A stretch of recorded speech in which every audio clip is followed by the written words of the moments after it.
India being the fifth largest economy, we are facing or we are dealing with huge, I would say the major debt crisis.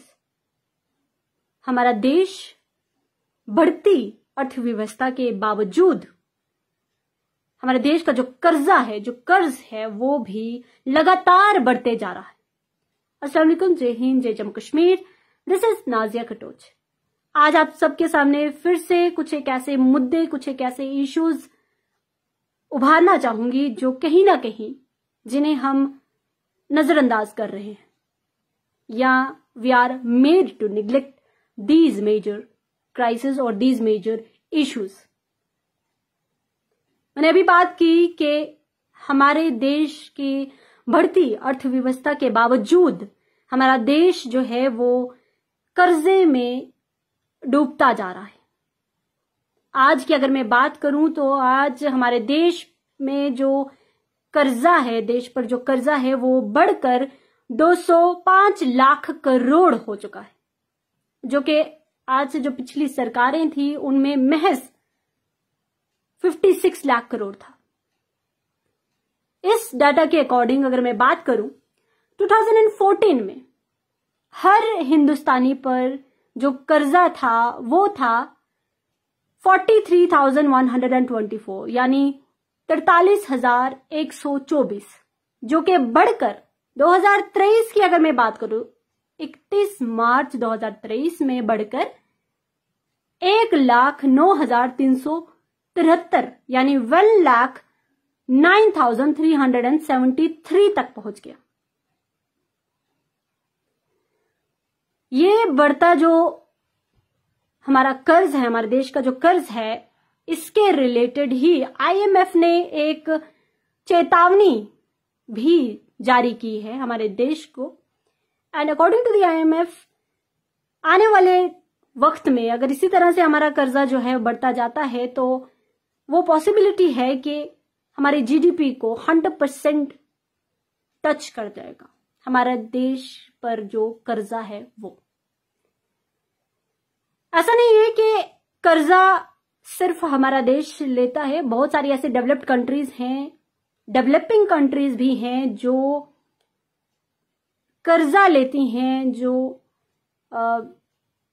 पैसा लेती हैं बहुत सारे ऐसे कामों के लिए, चाहे वो हेल्थ है, चाहे वो इंफ्रास्ट्रक्चर्स है, चाहे सोशल वेलफेयर की बात अगर की जाए, बहुत सारे ऐसे कामों के लिए जो है पैसा जो है वो चाहिए होता है। तो बहुत सारी ऐसी कंट्रीज के पास अवेलेबल रिसोर्सेज नहीं होते हैं, पैसा नहीं होता है, तो वो इन्वेस्टमेंट जो है वो बाहर वाली कंट्रीज से लेती हैं, या इंटरनल भी ऐसे कई सारे सोर्सेज हैं जिनकी मदद से कर्जा लिया जा सकता है। जैसे हमारे अगर हिंदुस्तान की अगर बात की जाए, अपने देश की बात की जाए, तो बहुत सारे ऐसे इंटरनल सोर्सेज हैं जहां से इन्वेस्टमेंट जो है वो उठाई जाती हैं, जैसे कि बैंक्स हैं, बाकी और कॉरपोरेट्स हैं। बाकी अगर एक्सटर्नल सोर्सेज की अगर बात की जाए तो एक्सटर्नल सोर्सेज में बाकी कंट्रीज आती हैं जो कि कर्जा देती हैं, जिनसे हम कर्जा लेते हैं। बाकी कंट्रीज वो कर्जा लेकर कुछ ऐसे चीजों में इन्वेस्ट करती हैं जिनसे उन्हें फ्यूचर में प्रॉफिटेबल इन्वेस्टमेंट या प्रॉफिटेबल रिटर्न्स मिलने की जो है पॉसिबिलिटी जो है उनकी बढ़ जाती है। हमारा देश भी इसी पर्पस से बाकी देशों से कर्जा लेता है। पर क्या वाकई में हमारे देश में ऐसी जगह पर इन्वेस्टमेंट की जा रही है जिनकी मदद से इन फ्यूचर हमें जो रिटर्न्स हैं वो मिल सकते हैं, पॉजिटिव और प्रॉफिटेबल रिटर्न्स मिल सकते हैं? ये बहुत बड़ा सवाल है। बिकॉज देखने में आ रहा है कि आज की डेट पर ज्यादातर जो इन्वेस्टमेंट्स ली जा रही हैं वो फॉर द करंट अकाउंट्स ली जा रही, या वो इन्वेस्टमेंट्स सब्सिडीज में या डिफेंस के पर्पस से ली जा रही है। 2019 में हमारी मौजूदा सरकार ने कॉरपोरेट टैक्स में छूट देते हुए इन्वेस्टमेंट्स बढ़ाई और कॉरपोरेट टैक्स को कम किया ताकि जो हमारे बिजनेस हैं वो फ्लरिश हो पाए, जो कॉरपोरेट बिजनेस है वो फ्लरिश हो पाए। हमने कॉरपोरेट बिजनेस को एक्सपैंड करने के लिए उन्हें कर्जा तो दिया, पर हम डिमांड को जनरेट करने में असफल रहे, फेल हो गए। इससे क्या हुआ कि जो कॉर्पोरेट बिजनेस वाले थे उन्होंने कर्जा तो ले लिया, पर क्योंकि डिमांड नहीं थी तो वो प्रोडक्शन नहीं कर पाए और ज्यादा इन्वेस्टमेंट जो है वो अपने बिजनेस में नहीं कर पाए, जिसकी वजह से उन्होंने अपने कर्जे तो जो उस इन्वेस्टमेंट से अपने कर्जे तो उन्होंने चुका दिए, पर सरकार का कर्जा जो है वो और ज्यादा बढ़ा दिया। तो ऐसी पॉलिसीज थी जो वीक पड़ गई टू इम्प्रूव आवर इकोनॉमी। कुछ और ऐसी इकोनॉमिक पॉलिसीज की अगर बात करूं जो कि कहीं ना कहीं फेल होती नजर आ रही हैं to low down the burden of this debt, उनमें से हमारे इंटरेस्ट पेमेंट है। हम एक तरफ से कर्जे तो ले रहे हैं पर दूसरी तरफ वो हम इंटरेस्ट में पे कर रहे हैं। हम ऐसी जगह पे इन्वेस्टमेंट नहीं कर रहे जिनकी मदद से, या कुछ ऐसा एसेट जो है वो बिल्ड नहीं कर पा रहे जिनकी मदद से हम अपने डेट को, हमारे जो कर्जे हैं उसको हम कम कर सकें। हम ये भी जानते हैं कि हमारे देश में हमारे जो सरकार के पास जो पैसा आता है वो थ्रू टैक्सेस आता है, चाहे फिर वो डायरेक्ट टैक्सेस हो या इनडायरेक्ट टैक्सेस हो। पर हमने ये भी देखा है कि जो डायरेक्ट टैक्सेस हैं उसमें जो परसेंटेज है, जो लोग डायरेक्टली टैक्स पे कर रहे हैं वो बहुत कम है। हमें अगर अपने गवर्नमेंट की इनकम को बढ़ाना है, मतलब गवर्नमेंट के जो सोर्स ऑफ इनकम्स है उनको बढ़ाना है, तो हमारे जो टैक्स कलेक्शन है उसमें ट्रांसपेरेंसी लानी बहुत जरूरी। इसमें ट्रांसपेरेंसी क्यों नहीं आती या क्यों हम फेल हो रहे हैं, उसका बहुत बड़ा कारण ये भी है कि हमारे देश में जो काला धन है, ब्लैक मनी, वो बढ़ते जा रहा है, करप्शन बढ़ती जा रही है, जिसकी वजह से जो डायरेक्ट टैक्स पेयर्स हैं वो कम है और जो इनडायरेक्ट टैक्स पेयर्स हैं वो ज्यादा है। डायरेक्ट टैक्स पेयर्स कम होने की वजह से जो अमीर और गरीब में जो गैप है ये और ज्यादा बढ़ते जा रहा है।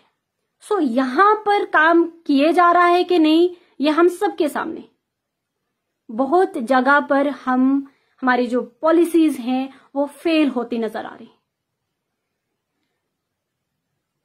It would take pages to explain you with all the details, पर आप सब में बहुत सारे ऐसे इंटेलेक्चुअल व्यूअर्स भी हैं जो बहुत अच्छी इकोनॉमी की समझ रखते हैं, एंड उनको, आप सभी को आई वुड से बहुत सारी ऐसी इंफॉर्मेशन जो है वो इंटरनेट पर मिल जाएंगी जिनकी मदद से आप ये सोच समझ सकते हैं कि क्या वाकई में वी आर ग्रोइंग और क्या हम सच में इस काबिल बन पा रहे हैं कि हम इन फ्यूचर अपने ऊपर जो ये कर्ज है वो चुका पाए।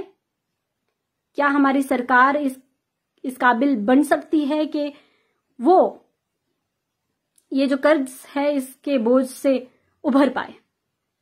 बहुत सारी ऐसी कंट्रीज की जो मैं बात कर रही थी जो कर्जा लेती हैं वो ऐसी जगह पे इन्वेस्टमेंट कर रही हैं, ऐसे इंफ्रास्ट्रक्चर बिल्ड कर रही हैं, ऐसे एसेट्स बिल्ड कर रही हैं जिनकी हेल्प से वो इन फ्यूचर वो जो कर्जा है वो चुका पाएंगी। क्या हम भी उसी ट्रैक पर चल रहे हैं, ये बहुत बड़ा सवाल है। कुछ और मेजर इश्यूज जिनसे हमारा देश जो है वो पिछले कुछ सालों से जूझ रहा है या इससे पहले भी जूझ रहा था। अभी कुछ ऐसे व्यूअर्स भी हैं जो सवाल उठाते हैं कि आप लोग सिर्फ मौजूदा सरकार पर सवाल करते हैं, आप पिछली सरकारों पर आपने कोई सवाल नहीं किया। पिछली सरकारों ने भी ऐसे ही गड़बड़ियां की थी या पिछली सरकारों ने भी यही सब किया था। आप लोगों को मैं ये बताना चाहूंगी कि अगर पिछली सरकारों ने कुछ भी गलत किया था या कमी पेश आई थी तभी तो नई सरकार को मौका दिया गया। जब आप भी यही कहेंगे कि नहीं जो भी कमी आ रही है या जो भी गलत काम हो रहे हैं या जो भी जहां पर भी हम पिछड़ रहे हैं, वो सारा का सारा ब्लेम जो है वो पिछली गवर्नमेंट्स पे ही या पिछले सरकारों पे ही लगाना चाहिए। तो इसका मतलब ये है कि अगर पिछली सरकारें नाकाम थी तो आज की सरकार भी नाकाम हो रही है। कुछ और मुद्दों की मैं बात कर रही थी जो मेंशन यहां करना चाहूंगी। हमारे देश में जो जस्टिस प्रोसेस है, क्या वो एक्चुअली में हम तक पहुंच पा रहा है? इसके कई सारे उदाहरण, कई सारे एग्जाम्पल्स हम सबके सामने हैं जहां पर जस्टिस जो है वो फुल्ली तौर पर सर्व नहीं हुआ। अभी महिला रेसलर्स की अगर बात करूं, जिन्होंने इतना प्रोटेस्ट किया, विमेन एम्पावरमेंट की बातें करते हैं, विमेन की प्रोटेक्शन की बात करते हैं, पर ग्राउंड रियलिटी क्या थी ये हम सबने देखा। महिला रेसलर्स इतने जद्दोजहद, इतने प्रोटेस्ट, ना उन्होंने दिन देखा, ना रात देखी, ना मौसम देखा। क्या हुआ उनके साथ? क्या उन्हें जस्टिस मिला? हमें इसके रूप में एक तोहफा जरूर मिला। हमारे देश को साक्षी मलिक जैसी जो महिला रेसलर्स जिन्होंने ओलंपिक्स में देश का नाम रोशन किया, उन्होंने अपने खेल से त्याग ले लिया, उन्होंने अपने खेल को छोड़ दिया। ये तोहफा मिला हमारे देश को। मणिपुर तो आप सभी को याद होगा ना, और अगर नहीं याद है तो होपफुली मणिपुर फाइल्स जब आएगी उसके बाद बहुत सारे लोग एक्टिवेट हो जाएंगे, उन्हें बहुत सारी एट्रोसिटीज का पता चलेगा, उन्हें जेनोसाइड्स का पता चलेगा, जैसे पहले पता चला है। हमारे मणिपुर में भी पत्थरबाज हैं, हमारे मणिपुर में भी पत्थरबाजों ने हमारे देश के ही जवानों पर हमले किए, पर उस पर हमारे हिपोक्रेट्स ने कोई सवाल नहीं उठाया। हमारे मणिपुर में भी हमारे देश के जवानों के साथ क्या कुछ नहीं किया गया। हमारे देश के जवान को, हमारी आर्मी को नुकसान पहुंचाया गया, उन्हें जिंदा जला दिया गया। ऐसे भी कई सारे केसेस आए थे हम सबके सामने, पर क्या उन पर सवाल उठाए? नहीं। हमारे मणिपुर में भी हमारे ही देश के जवान शहीद हुए, हमारे मणिपुर में भी हमारे ही देश के लोग आए दिन मारे जा रहे थे। आज भी हमारे मणिपुर की सिचुएशन कुछ खास सही नहीं हुई है, स्टेबल नहीं हुई है, पर क्या उस पर कोई बात हुई? जिस लेवल की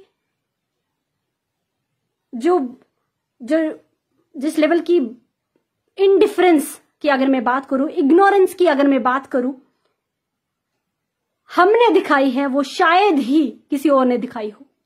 आज के सोशल मीडिया के दौर में जहां पर पल पल की खबरें, आजकल मेन स्ट्रीम मीडिया से बढ़कर हमारे सोशल मीडिया प्लेटफॉर्म्स पर ऐसी कई सारी इंफॉर्मेशंस जो हैं वो शेयर की जाती हैं, उन सब के बावजूद भी हम मणिपुर से अपना पल्ला जो है वो झाड़ रहे हैं। और मुद्दे क्या बना रहे हैं, किन पर चर्चाएं होती हैं? देश में हो रही मिमिक्री पर। एक सांसद ने दूसरे सांसद को कैसे मिमिक किया, इस पर चर्चाएं हो रही। सांसद से याद आया कि हमारे सांसद में पार्लियामेंट में, इंडियन पार्लियामेंट में चलती कार्रवाई में 2 लोग घुस जाते हैं और कुछ स्मोक गैस एमिट करते हैं, और इस पर भी सवाल उठाने पर जो हमारे ओपोजिशन, जो हमारे ऑपोजिट पार्टीज के जो मेंबर्स थे, जो प्रोटेस्ट करते हैं इस बात पर, उन पर कार्रवाई की जाती है। उनको क्या किया जाता है? उनको सस्पेंड कर दिया जाता है। लोकसभा में without the presence of opposition 6 bill pass कर दिए जाते हैं। तो ये कुछ ऐसी हाइलाइट्स थे जो आप सबको फिर से याद दिलाना जरूरी था। और भी कुछ ऐसे मुद्दे हैं, इश्यूज हैं जो हमारे आसपास आए दिन चलते हैं। अगर जम्मू कश्मीर की बात करूं तो हमारे स्टूडेंट्स के बहुत सारे ऐसे प्रोटेस्ट, हमारे स्टूडेंट्स के साथ स्कैम्स, स्कैंडल्स, जो हमारे JKSSB के स्टूडेंट्स मैं कह रही हूं, जो एस्पिरेंट्स थे, उनके साथ जो स्कैम्स हुए, जो स्कैंडल्स हुए, ये सब और भी कई सारे ऐसे मुद्दे जो हमारे सामने हो रहे हैं, पर हम कहीं ना कहीं चुप्पी साधे हुए। अभी कुछ लोग कमेंट सेक्शन में आ जाएंगे ये कहने के लिए कि आप सब नेगेटिव एस्पेक्ट्स को ज्यादा देख रहे हैं। जी नहीं, हम नेगेटिव एस्पेक्ट्स को नहीं देख रहे, हम पॉजिटिव एस्पेक्ट्स के साथ नेगेटिव एस्पेक्ट्स कितना ज्यादा भारी पड़ रहा है, फिर भी हम उसको कैसे लोगों को आप लोग मैनिपुलेट कर रहे हैं, और कैसे इन मुद्दों को, जो नेगेटिव मुद्दे हैं, उनको आप कैसे हाइड कर रहे हैं, ये बताना चाह रहे हैं। पिछली सरकारों पर तोहमतें लगाने से हम मौजूदा सरकार की कमियों को घटा नहीं सकते। पिछली सरकारों ने अगर बेहतर नहीं किया तो मौजूदा सरकार को बेहतरीन करना चाहिए, ये मेरा मानना है। बाकी आप सबकी इसमें क्या राय है? Do feel free in the comment section. Thank you.